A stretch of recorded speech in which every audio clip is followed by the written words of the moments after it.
नमस्कार, मैं आपके साथ प्रिया तिवारी और आप देख रहे हैं प्राइम टीवी।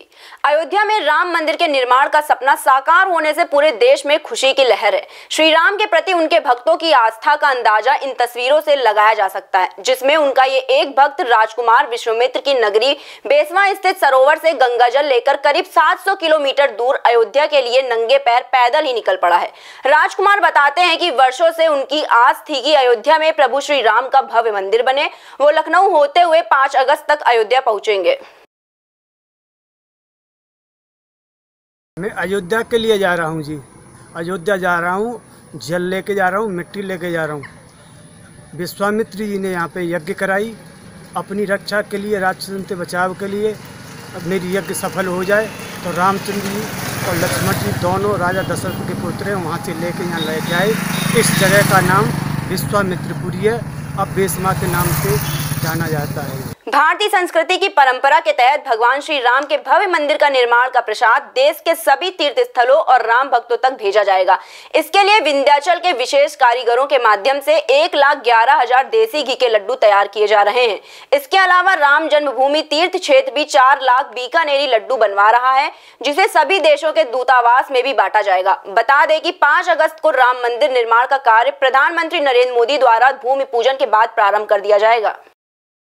के जन्मभूमि के स्थल पर भोग लगाने के लिए 1,11,000 लड्डू तैयार हो रहा है और 11,000 ऐसा टिफिन। पहले तो भगवान श्री राम का जो भूमि पूजन होगा वहाँ 101 थाल जाएगा, थाल में सजा करके जाएगा वो अलग से, और बाकी ये लोगों में वितरण होगा।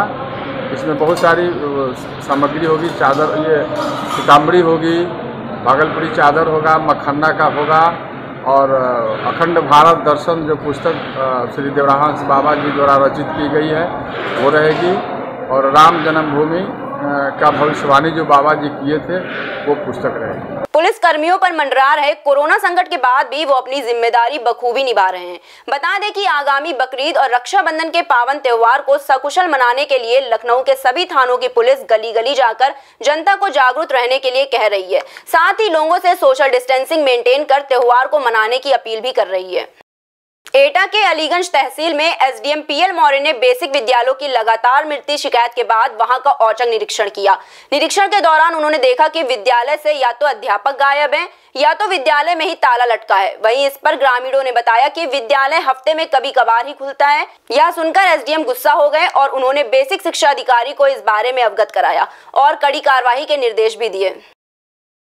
कई जगह खुले मिले थे, कई विद्यालय बंद भी मिले और कई में शिक्षक आ भी नहीं गए, कई भी। ये मौके पर पाई गई है। इस तथ्य की मैंने जिला बेसिक शिक्षा अधिकारी को इसकी दूरभाष में जानकारी भी दे दी है और निरीक्षण आख्या में जिलाधिकारी महोदय को प्रेषित किया। पूरे भारत में इस समय बाढ़ की आपदा से लाखों लोग प्रभावित हैं। बहराइच में भी लोग हर साल बाढ़ से अपनी हजारों बीघा खेती बर्बाद होते हुए देखते हैं, लेकिन अब तक बाढ़ पीड़ितों के लिए शासन द्वारा कोई ठोस मदद नहीं की गई है।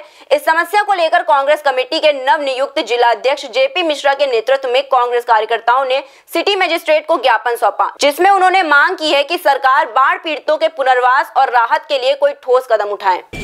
कल बाढ़ पीड़ितों का दौरा किया गया। टिकरी गांव में हम लोगों ने देखा 100, 200, 400 गांव सब कटते जा रहे हैं। लोग अपने घरों को अपने हाथ से तोड़ रहे हैं। ये पीड़ा देखते हुए न उनके पास खाने की कोई व्यवस्था है, न रहने की व्यवस्था है, न कोई उनका अस्थायी समाधान हो पा रहा है। कल देख करके ये पीड़ा मुझसे देखी नहीं गई है। अध्यक्ष बनते ही आज पहले दिन ही मैंने जो है वहाँ इस ज्ञापन के माध्यम से इस दर्द को महसूस करते हुए इस लड़ाई के लड़ने के लिए मैं आज पहली शुरुआत किया है। इस लड़ाई को अंतिम अंजाम तक जब तक उनका कोई समाधान नहीं हो जाता है, उनकी पीड़ा को हर समय महसूस करके इस आंदोलन को जारी रखेंगे। अलीगढ़ की तहसील कोल के बरकातपुर गांव में एआईएमआईएम के कार्यकर्ताओं ने युवा प्रदेश महासचिव सैयद नाजिम अली के नेतृत्व में डीएम को एक शिकायती पत्र सौंपा। इस दौरान गांव के लोग भी मौजूद रहे। पत्र में उन्होंने बताया कि गांव का प्रधान कब्रिस्तानों पर बुलडोजर चलवाकर पंचायत घर बनवाना चाहता है। गांव के सभी लोग उनके इस कदम का विरोध करते हैं। वहीं उन्होंने डीएम से प्रधान के खिलाफ सख्त कार्रवाई की मांग की है।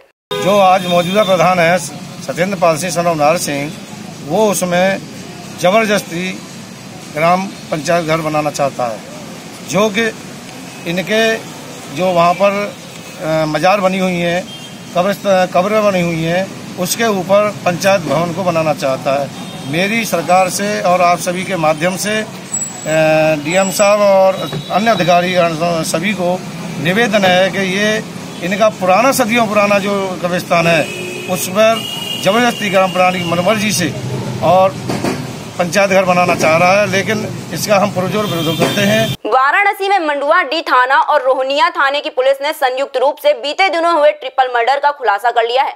पुलिस ने इस हत्याकांड में शामिल 6 आरोपियों को गिरफ्तार कर लिया है, जबकि अभी भी 2 अभियुक्त फरार बताए जा रहे हैं। पूछताछ के दौरान आरोपियों ने ये कबूल किया है कि उन्होंने पैसों की लालच के चलते तीनों लोगों की हत्या की थी। फिलहाल पुलिस को पकड़े गए अभियुक्तों के पास से नगद पैसे, 2 मोटरसाइकिल और 1 कार भी बरामद हुई है। अभी तक पूरे घटनाक्रम का खुलासा करने के लिए पर्याप्त नहीं पाए गए। इसी के तहत ये प्रकरण हमारे सामने जब आया वरिष्ठ अधिकारियों के सामने, तो इसकी समीक्षा बहुत ही विस्तार से की गई और इस समीक्षा में जो कड़ियाँ गायब थी उनको हम लोगों ने जोड़ा और फिर अब इस घटना का करीब 7-8 महीने बाद हम लोग अनावरण कर चुके हैं।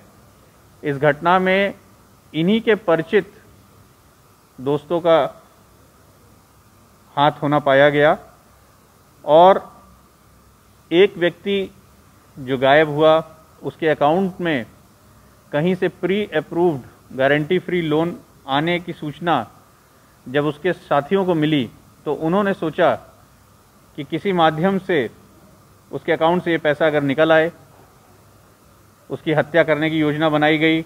ये लोग मनी ट्रांसफ़र का काम करते थे, इसलिए account to account transfer, Paytm का इस्तेमाल, एटीएम के पिन वगैरह चेंज करने की प्रोसेस इन्हें मालूम थी भली। फर्रुखाबाद की कोतवाली पुलिस को बड़ी कामयाबी हाथ लगी है।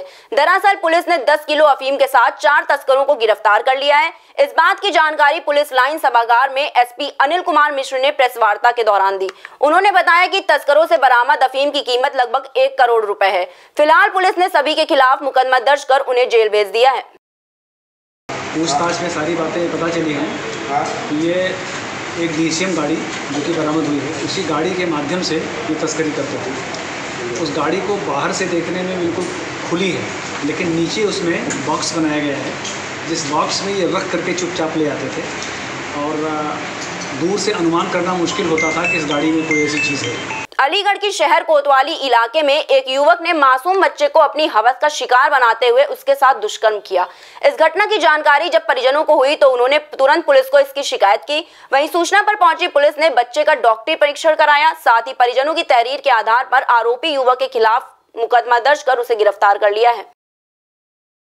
थाना कोतवाली क्षेत्र में एक अननेचुरल शारीरिक संबंध का जो शिकायत आई है, इसमें एक बच्चे के साथ, उसमें जो एफआईआर दर्ज है, जो अभियुक्त है उसे जुगाइल कोर्ट में पेश किया जाता है। अलीगढ़ के एएमयू में पढ़ने वाले छात्र ने एक युवती पर जबरन शादी करने का आरोप लगाया है। छात्र का कहना है कि शादी का विरोध करने पर युवती उसे जेल भिजवाने की धमकी दे रही है। वहीं छात्र और उसके परिजनों ने इस बारे में जब पुलिस को सूचना दी तो पुलिस की तरफ से भी कोई सुनवाई नहीं की गई। इसी से आहत होकर पीड़ित ने सीजीएम कोर्ट में न्याय की गुहार लगाई। वहीं कोर्ट ने प्रकीर्णवाद दर्ज कर लिया है और थाना सिविल लाइन से स्पष्टीकरण की मांग की है। मेरा नाम मोहम्मद अदीलुल्लाह है। मेरी उम्र 19 साल 6 महीना है। मैं एएमयू में बीएससी सेकेंड ईयर का छात्र हूँ। अलीगढ़ निवासी हिना परवीन और उनके घर वाले मुझ पर जबरन शादी करने का आरोप लगा रहे हैं। हिना परवीन और उनके हिना परवीन जिनकी उम्र 30 से 32 साल है, और उनके घर वाले कह रहे हैं कि अगर मैंने उनसे शादी नहीं की तो वो मुझे मुकदमे में फंसा देंगे और आजीवन कारावास की धमकियाँ कह रहे हैं, आजीवन कारावास करा देंगे।